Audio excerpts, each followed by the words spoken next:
Mbahaye ikaze ku Nganzo Kids. Uyu munsi rero twari twahisemo kubokereza runonko nk'abafana bacu maze tukayisangira. Nibwo nahise mfata abana banjye rero turagenda dushaka ahantu hari ibinonko byiza. Murabizi ko kugira ngo umuntu yotse runonko bisaba ibinonko byiza binini kandi byoroshye kugira ngo bize kubasha gukora. Aha ngaha rero abana nabanje kubabwira ngo basize ikibanza. Bamajije kugisiza batangira kubaka, bahera ku muryango igeza ruguru, ariko ngenda mbereka nuko babigenza. umuryango ujya aho ngaho hari muri ako kanogo hariho aho twari turi kubikorera hari hameze. Abana mwirinde ntimugapfe kotsa runonko nta muntu mukuru ahari, kuko bishobora gutuma habaho inkongi, kubera ko mushobora gutwika mutazi uko mubigenza, umuriro ukabarenga mukasanga mwatwitse n'ibindi bintu. Rero kugira ngo wubake runonko ushaka ibinonko bibiri binini birebire, wangiza hejuru ugashyiraho umutandiko nk'uko mubibona gutyo ukuntu umwana ari kugenda abigenza. Yafashe ibinonko bibiri birebire cyane, afata n'ikindi kirekire atambika hejuru.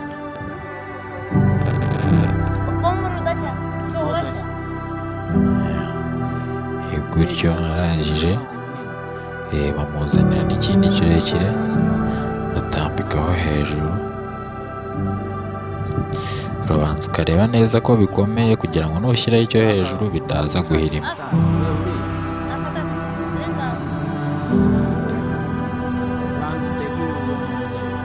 Ubwo ngubwo iyo bihirimye biba bisaba kubanza ukagitega neza kugira ngo bitaza kuza guhirima mu gihe uri gucana.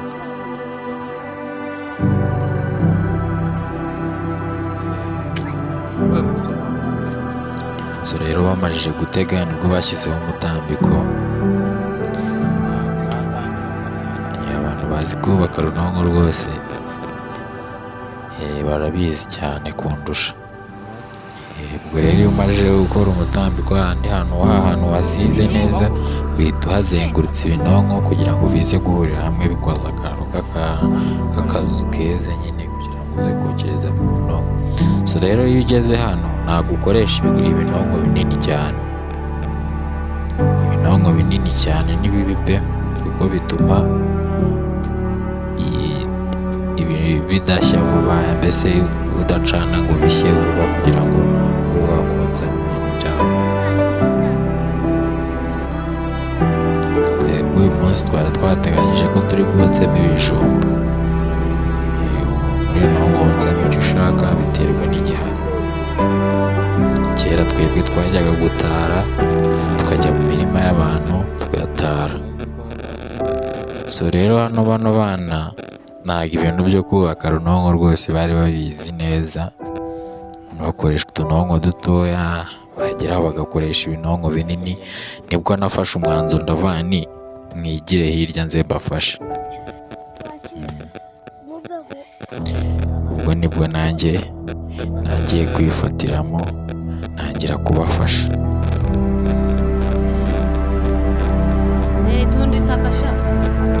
Dore rwose abana baba babyishimiye.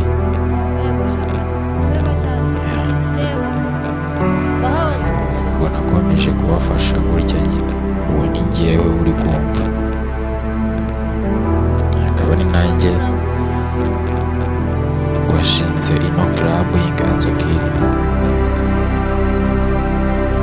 Rero uramutse ugize icyo ushaka gufasha ino club, wahamagara kuri 078 023 10 23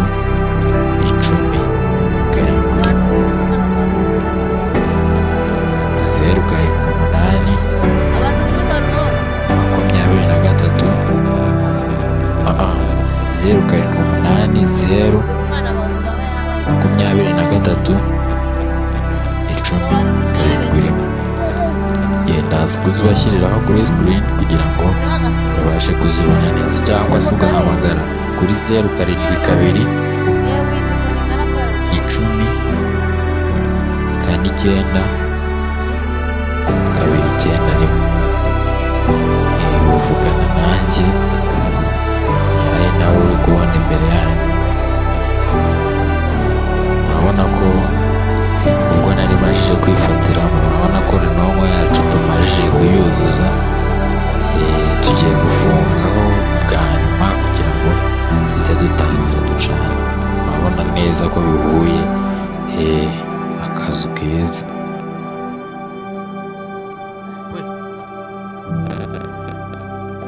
Nongere mbibutse ku nomero 078 0 23 10 7 naho Tigo ni 078 shyiraho n'agasongero.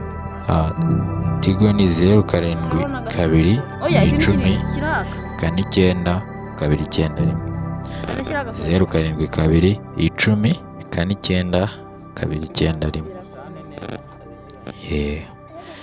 Niba ari inkunga ushaka kudutera, cyangwa se niba hari igitekerezo ushaka kuduha, indi nyunganizi iyo ari yo yose, watwandikira kuri WhatsApp kuri iyo namba ya MTN cyangwa se iyo ya Tigo. Nabwo ubutumwa bwawe turabubona neza cyane, igitekerezo cyangwa ubufasha uko ubishaka nyine.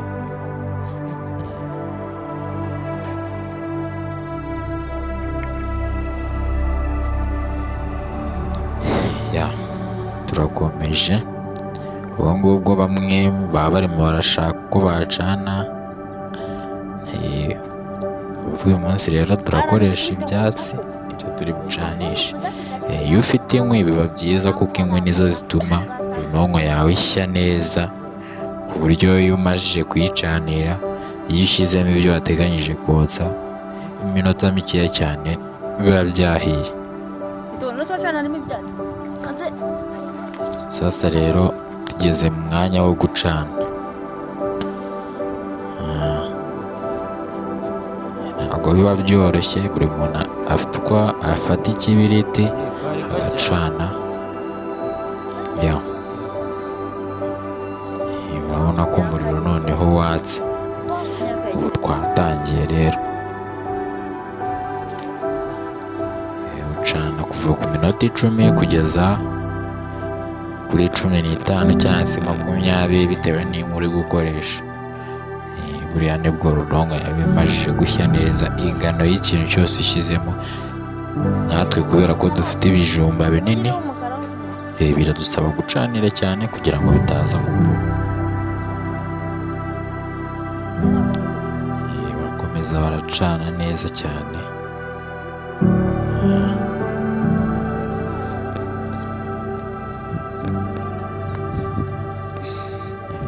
Ugenda ushyiraho utundi tunonko dutoya cyane, iyo bibaye ngombwa ushyiraho n'agacanga cyangwa agataka kugira ngo bishye vuba vuba kandi ubushyuhe bugere mu binonko neza. Uracana paka ubundi iyo imajije gushya itangira no guhumura, birumvikana, ku buryo hari abantu nabonye bacana iminota mike bagahita babikuraho, ariko ntabwo ari ibyo. Ubundi uracana ukareka bikabanza bigashya neza kugeza n'aho ibinonko mo imbere urungurukamo ugasanga byatangiye guhinduka umutuku.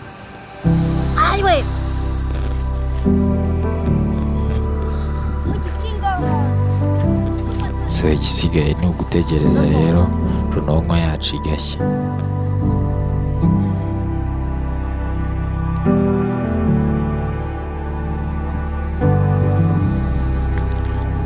Igisigaye ni ugutegereza Runonko yacu igashya, tugashyiramo ibyo twateguye. Hari abo njya numva bavuga ngo bishyiramo bagacaniraho. Reka urabanza ugacana, Runonko yamara gushya ukabona kotsa ibyo ushaka kotsa.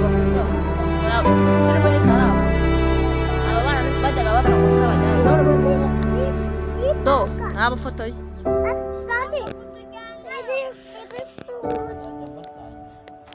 ihangane ari nkirimo ngenda nsanasana utwenge tugaragara nk'aho ari tugari cyane muri runonko yacu, ari nako ubucana akomeje gucana neza cyane, adasunika umuriro cyane kugira ngo atabihirika, Umwana se agiye uziko ajya yibagirwa. gucana yitwararitse kugira ngo bidahirima igikorwa cyacu kitarangiye. Ubwo mo imbere.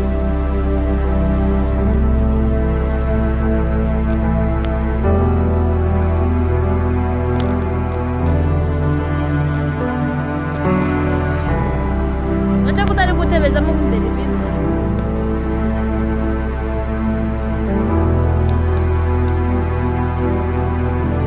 Turahonde. Abana bakomeje gucana neza cyane rwose.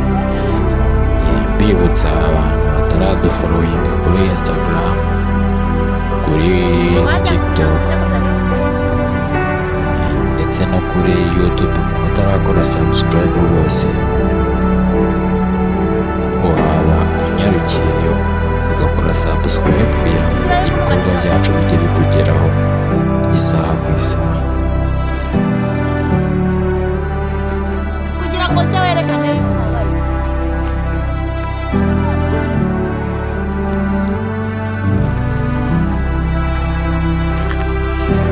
Umuriro wamajije gufatwa neza, yewe gucana cyane.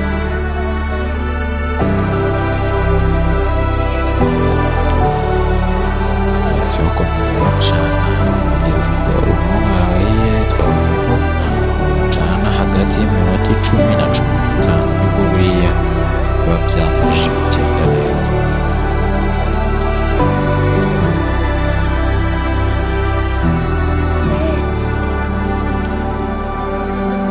Ya ngahe nguko Turakunda wowe mariga. ukomeje gucana, utegereza iminota myinshi rwose. Nuko twebwe hari aho twageraga tukabikata nyine kugira ngo tuzazakora ibintu birambirana, bikarambira abafana bacu. Nyarukira kuri Instagram Inganzo Kids udufollowinge, ndetse niba hari n'ubundi bufasha ushaka kuduha waduhamagara kuri 0788 023 ubuzima bwo mu cyaro ntabwo buba bworoshye.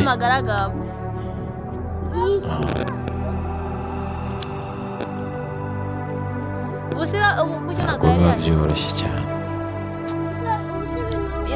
ndetse nta n'ubuzima bwiza bubaho nk'ubwo mu cyaro, kuko mu cyaro ubona icyo ushaka, yewe uba hari nk'umwana wo mu mujyi uri kwibaza ngo ibi ni ibiki, utazi ibyo ari byo. Twababwiye ko iyi turi kotsa ari runonko yacu. Ahangaha dukomeje gucana nyine, dukomeje gucana. Ya minota yacu nirangira turahita dushyiramo ibyo twateganyije kotsa.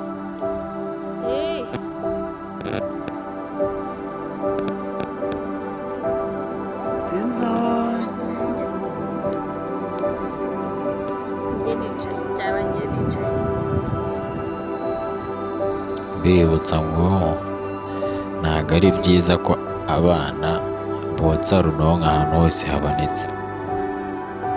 Ushaka ahantu hitaruye hadafite aho uhuriye n'umurima urimo ibyatsi byinshi. Murabona ko runonko yacu imajije gushya, tugiye gukuramo umuriro maze dutangire dushyiremo ibyo twateganyije kotsa. Umuriro ucukura imbere yaho gatoya, imbere y'umuryango wa runonko, hanyuma ukagenda ushyiramo umuriro kugira ngo utaza guteza ikindi kibazo cy'inkongi. Urahacukura umuriro ukawukururiramo ukawumaramo kandi warangiza ukawutaba.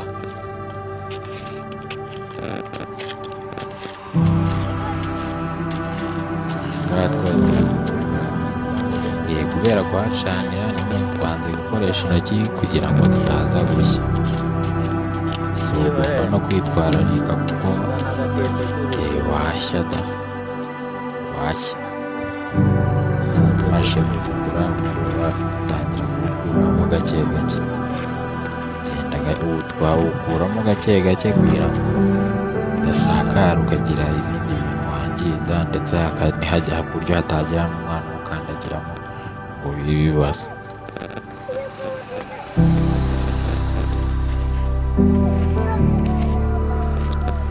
Umuriro wose urabanza ukawukuramo ugashiramo burundu, kugira ngo ibyo wateganyije kotsa bitaza gupfa.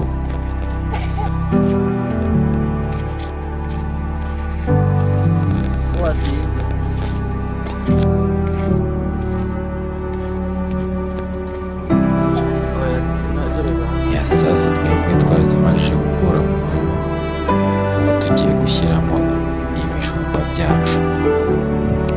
Twatangiye kubishyiramo neza bigengesereye kugira ngo bidahirima utarabishyiramo byose, kuko biramutse bihirimye byarangira byanze kujyamo. Wenda uramutse ufite n'ibintu byinshi ntabwo byajyamo, ariko nyine iyo ubishyizemo neza bitonze kugira ngo bidahirimye nibwo bibasha gukwirwa.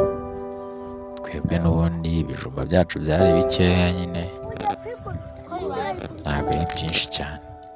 So iyo umajije kubishyiramo ufata umuryango ukawumanura gutyo, warangiza ugahondahonda hejuru paka.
Umajije kuyihonda rero ushyiraho agakoma. Rero ni isaha ya kinyarwanda ikubwira ko ibyo wokeje byahiye. Urategereza agakoma kamajije kuba nka gutya, kumye kumagaye do nka gutya. Reba ukuntu byumagaye, bivuze ko runonko yawe bamajije gushya. Wibuke ko utegerezaho iminota 30 cyangwa se ukagendera kuri aka gakoma. Aka gakoma ubundi ho kamajije kumagara nk'uko byari bimeze kuri ibi dutangira kwarura runonko yawe. Mucyo egerayo, ubu twari dutangiye kuyarura.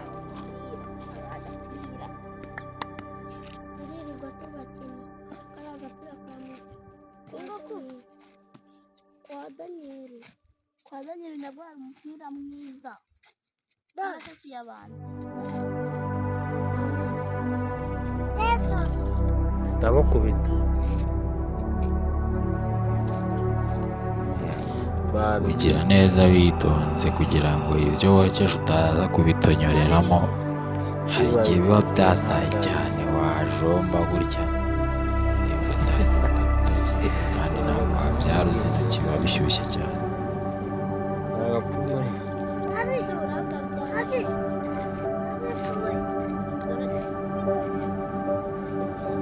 Icya mbere urabibona ko twabigezeho, dore icya mbere ngicyo.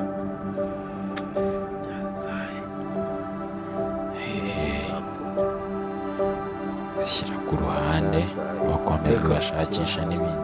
Biba byiza nimba ari ibijumba cyangwa se ibitoki washyizemo cyangwa se ibyo ari byo byose, umenya umubare wabyo kugira ngo mu kwarura utaza gukomeza ushakisha nyine ibitarimo, byashiramo ukamenya ngo byashizemo.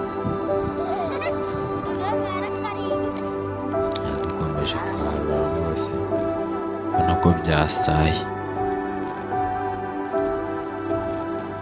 urashya komeza wipfunisha.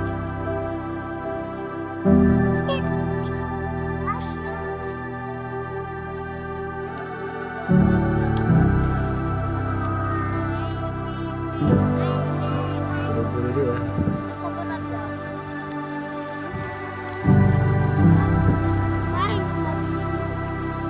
Komeza ushakisha rwose witonze. genda uzane umuhoro.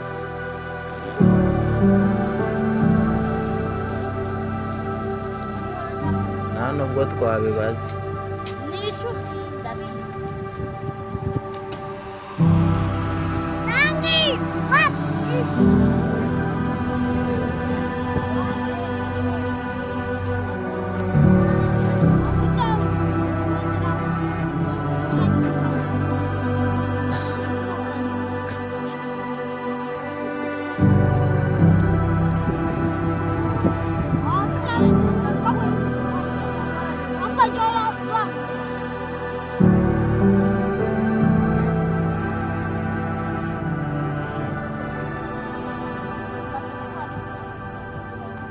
Epu, igirayo udashya, igirayo udashya.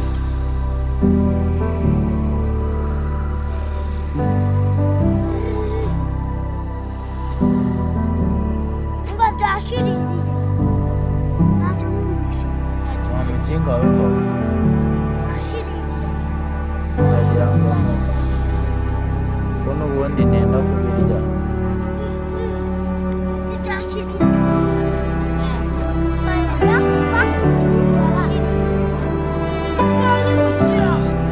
Biracyaza, biracyarimo, ntabwo birashira.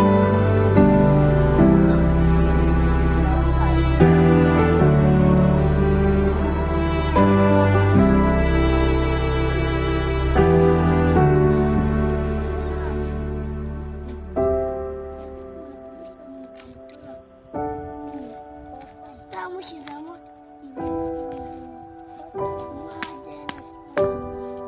Urabona byanashize.